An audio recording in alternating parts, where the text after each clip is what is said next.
Palabra y vida. Con el padre Manuel Horta, desde Sevilla.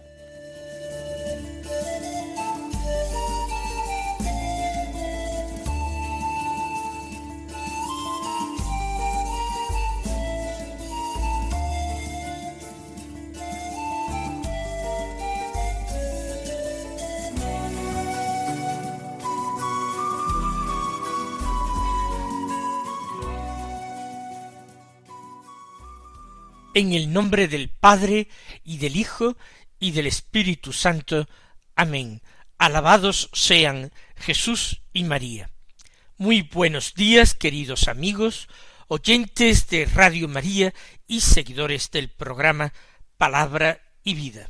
Hoy es el martes de la 32ª semana del tiempo ordinario. Es día 11 de noviembre. En este día la Iglesia celebra la memoria de un santo que ha sido extraordinariamente popular en todo el occidente cristiano. Se trata de San Martín de Tours, que nació en torno al año 316 en la región de Panonia, que hoy sería parte de Hungría, de Serbia, de Croacia, de Eslovenia, de Bosnia-Herzegovina, incluso de Eslovaquia y de Austria. Se ingresó en el ejército, sus padres eran paganos, él también, y siendo soldado recibió el bautismo y quiso entonces dejar el ejército. Se hizo monje en Francia, bajo la dirección de San Hilario de Poitiers. Se ordenó sacerdote siendo ya monje y fue elegido obispo de Tours, y fue un modelo de obispos, fundador de varios monasterios, se ocupó de los pobres, se ocupó de la organización eclesiástica y murió santamente en el año 397. Vamos con toda atención a escuchar la palabra de Dios que se proclama en la liturgia de la misa. Ayer lunes comenzábamos como primera lectura el libro de la sabiduría. Habíamos comenzado en el capítulo primero, del que leíamos un fragmento. Hoy, del capítulo segundo, leemos desde el versículo 23 hasta el capítulo tercero, versículo 9. Un texto que dice así: Dios creó al hombre incorruptible y lo hizo imagen de su propio ser. Mas por envidia del diablo entró la muerte en el mundo, y la experimentan los de su bando. En cambio, la vida de los justos está en manos de Dios, y ningún tormento los alcanzará. Los insensatos pensaban que habían muerto, y consideraban su tránsito como una desgracia, y su salida de entre nosotros una ruina, pero ellos están en paz. Aunque la gente pensaba que cumplían una pena, su esperanza estaba llena de inmortalidad. Sufrieron pequeños castigos, recibirán grandes bienes, porque Dios los puso a prueba y los halló dignos de él. Los probó como oro en el crisol y los aceptó como sacrificio de holocausto. En el día del juicio resplandecerán y se propagarán como chispas en un rastrojo. Gobernarán naciones, someterán pueblos, y el Señor reinará sobre ellos eternamente. Los que confían en Él comprenderán la verdad, y los que son fieles a su amor permanecerán a su lado, porque la gracia y la misericordia son para sus devotos, y la protección para sus elegidos. Estamos en el Antiguo Testamento. Cierto que es un Antiguo Testamento tardío. La sabiduría de Israel son un conjunto de textos que pertenecen a una época tardía para nosotros de la revelación de la antigua alianza. Sin embargo, la teología que se desprende de este texto es extraordinaria. Se nos revela en este texto muchas verdades de fe que tal vez imaginábamos que habían sido ya reveladas con Cristo. Ciertamente, este estadio de la teología judía, de la teología de Israel, de la teología bíblica, no tiene nada que ver con esa teología bíblica de la época de los patriarcas. La concepción religiosa, las creencias habían evolucionado mucho y sobre todo se habían hecho mucho más espirituales. Baste decir que en la antigüedad era una creencia común en Israel que los muertos tenían una existencia en el más allá, pero una existencia que podríamos decir lánguida, una existencia de segunda clase. No tenían una existencia llena de actividad ni de amor, era una existencia carente de alegría y de esperanza. Descendían a la tumba, descendían al Hades, y aunque no fueran atormentados si no habían sido malvados, aunque no tuvieran ni padecieran penas, castigos, sin embargo tampoco gozaban, tampoco tenían ni muchísimo menos la visión de Dios ni el consuelo de Dios. Esto es muy frecuente en muchos textos de la Escritura, incluso en Salmos. En el Hades, ¿quién te alabará? En la tumba, ¿quién va a bendecir, alabar, glorificar a Dios? Y dice el salmista, los vivos son quienes te alaban como yo ahora. ¿Ven ustedes? Hay una visión bastante pesimista del más allá, que se traduce en una creencia en que Dios, que es justo, que premia a los buenos y castiga a los malos, tiene que ejercer su justicia en esta vida terrena. En esta vida terrena, según una primitiva concepción de Israel, en esta vida los justos deberían tener una recompensa en forma de vida larga, de vida saludable, alegre, con fortaleza hasta edad avanzada, con numerosa descendencia, con hijos que perpetúen su nombre, su apellido en Israel, con abundantes riquezas, bienes materiales que hicieran su vida en la tierra más fácil, más gozosa, más placentera. Todos estos detalles eran pues recompensa de Dios por la justicia del hombre, mientras que las enfermedades, la vida corta, los sufrimientos de todo tipo, la esterilidad, el no haber podido engendrar hijos que perpetuaran el apellido en Israel, la pobreza, todo eso eran calamidades que podían ser entendidas como castigo de Dios en esta vida a los pecadores. Esta concepción es muy frecuente y dentro de una teología tradicional que particularmente en tiempos de Jesús seguían los saduceos, llega hasta los discípulos de Jesús, que le preguntan en una ocasión, estando en Jerusalén y en relación a un ciego de nacimiento, le preguntan, ¿quién pecó, este o sus padres? Porque semejante desgracia de ser ciego de nacimiento tiene que ser un castigo.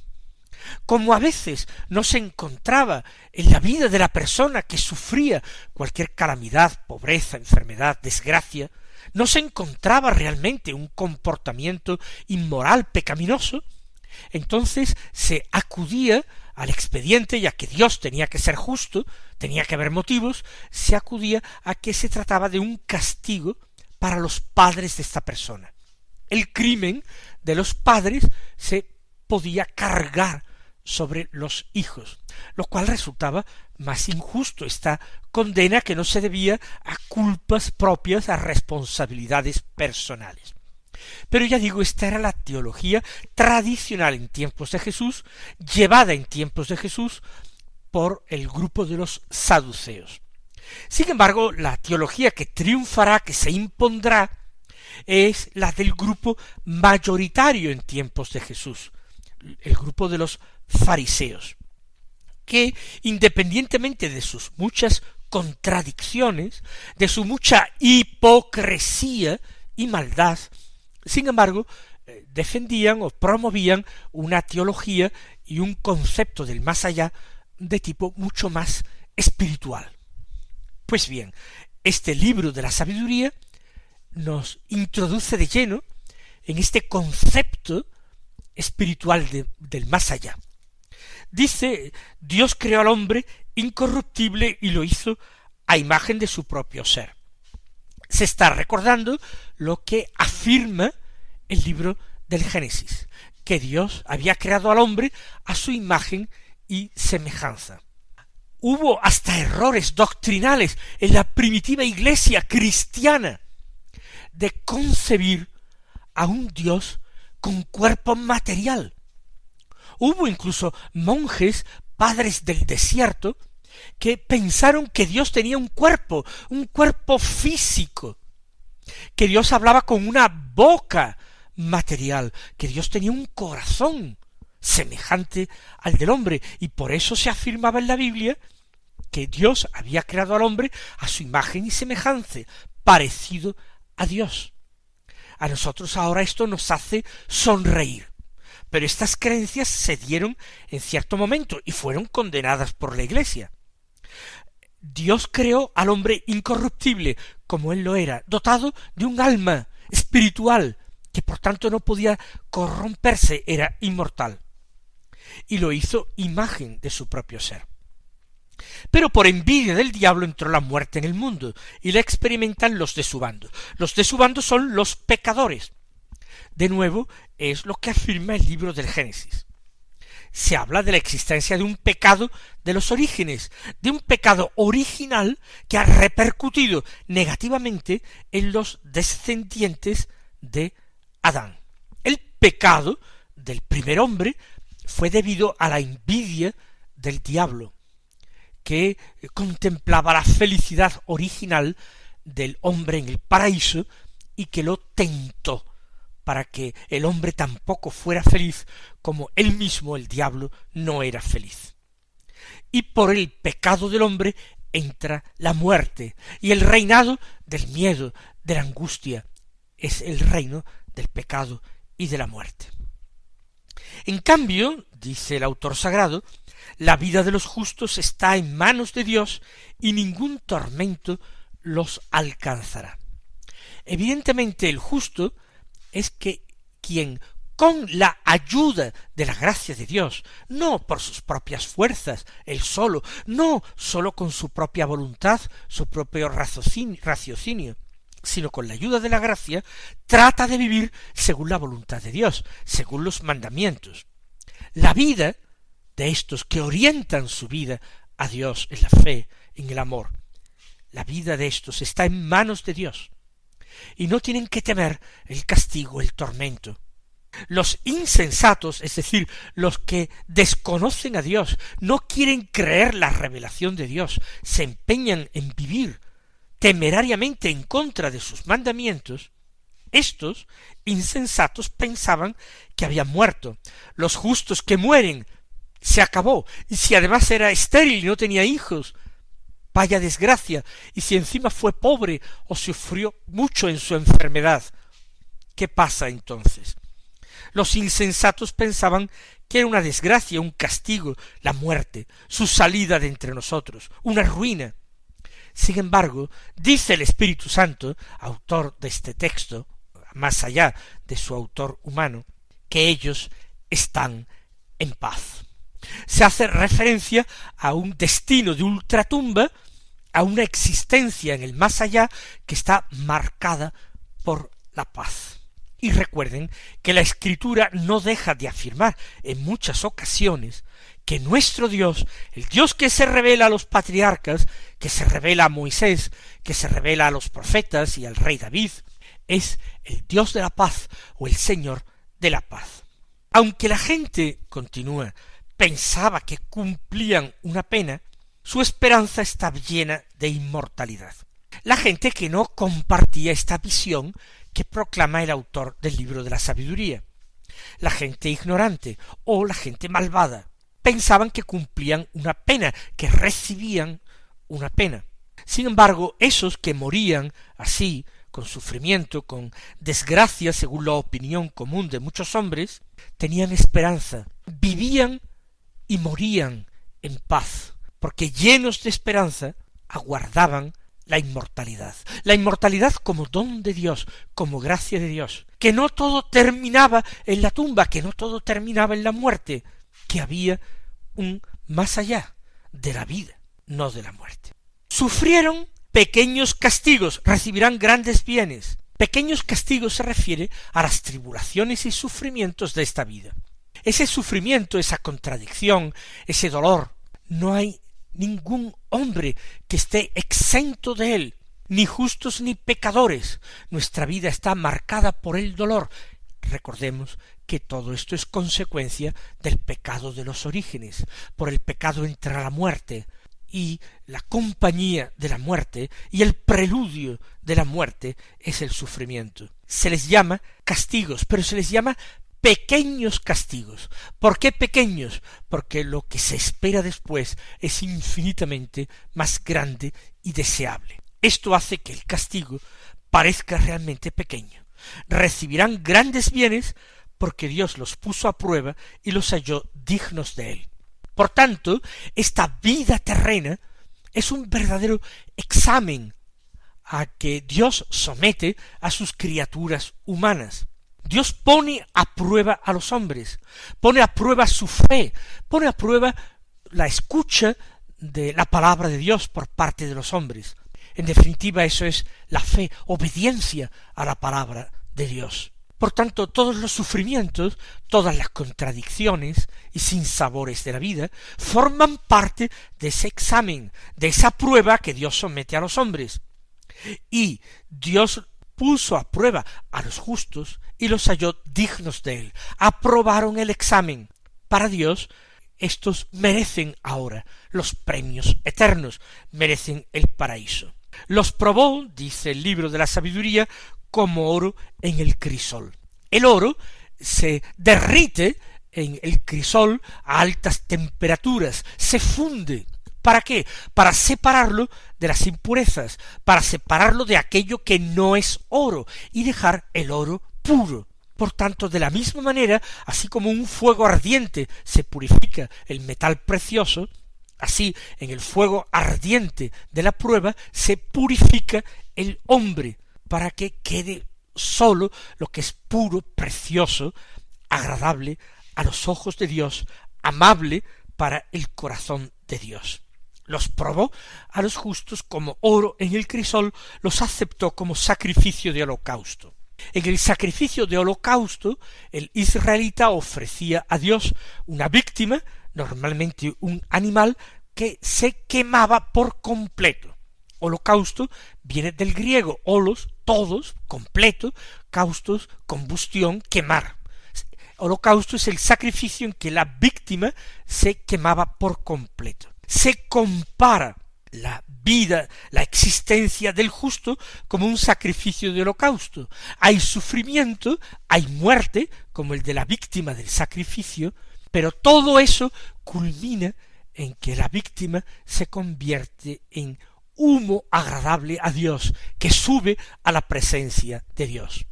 También la vida del justo, que sobrevive a su muerte corporal, sube a la presencia de Dios como humo del sacrificio de holocausto, y acepta a Dios. Dios se complace en ella, tanto en esa vida como en esa muerte. Dios se complace, la acepta como sacrificio. Sigue diciendo el texto, en el día del juicio resplandecerán y se propagarán como chispas en un rastrojo. Se refiere a los justos. Resplandecerán en el día de la verdad, en el día del juicio, y se propagarán, es decir, la fama de sus virtudes, de sus méritos, se extenderá rápidamente, como chispas en un rastrojo, dice, con una imagen muy gráfica. Inmediatamente se propagará el fuego y brillará todo el campo estará incendiado por el fuego de unos pocos, de unas chispas que parecían pequeñas, pero son capaces luego de iluminar y consumir un campo. ¿Qué más se promete de los justos? Dicen, gobernarán naciones, someterán pueblos, y el Señor reinará sobre ellos eternamente. Si dice que gobernarán naciones, no hay que entenderlo en un sentido material.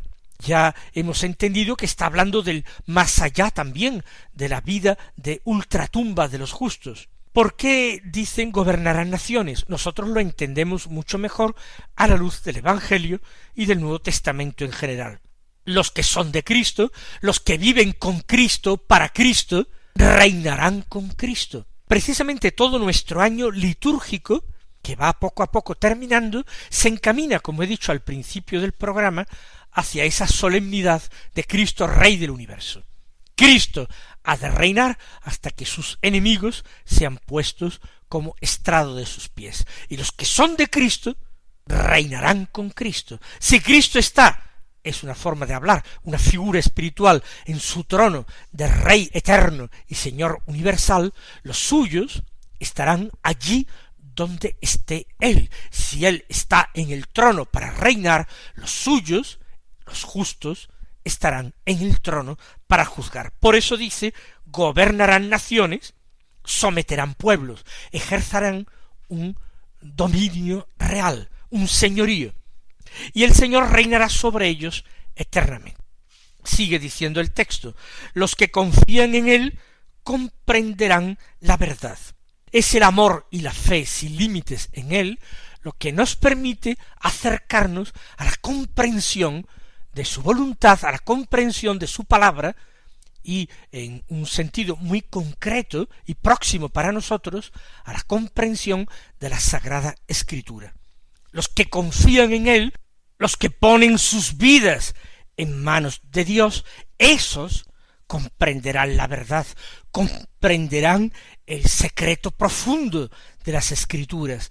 Te doy gracias, Padre, dijo Jesús, Señor del cielo y de la tierra, porque has escondido estas cosas a los sabios y entendidos, según el mundo, y las has revelado a la gente sencilla. Sí, Padre, así te ha parecido mejor. Los que se abandonan en Dios, los que confían en Él, son los que comprenderán la verdad.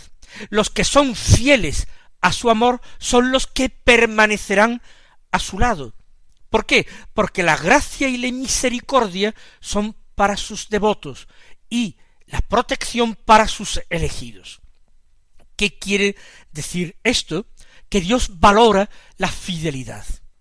No se trata de una efusión del corazón pasajera y repentina. Dios valora extraordinariamente el día a día, la perseverancia en el buen obrar, la perseverancia en los buenos propósitos, la fortaleza en el amor.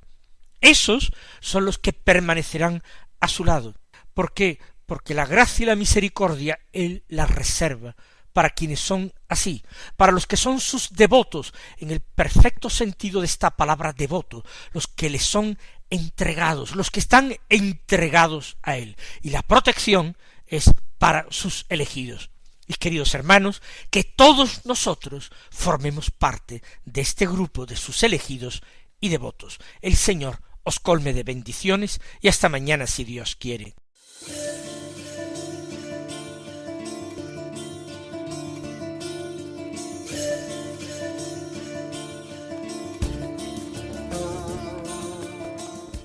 Han escuchado en Radio María Palabra y Vida,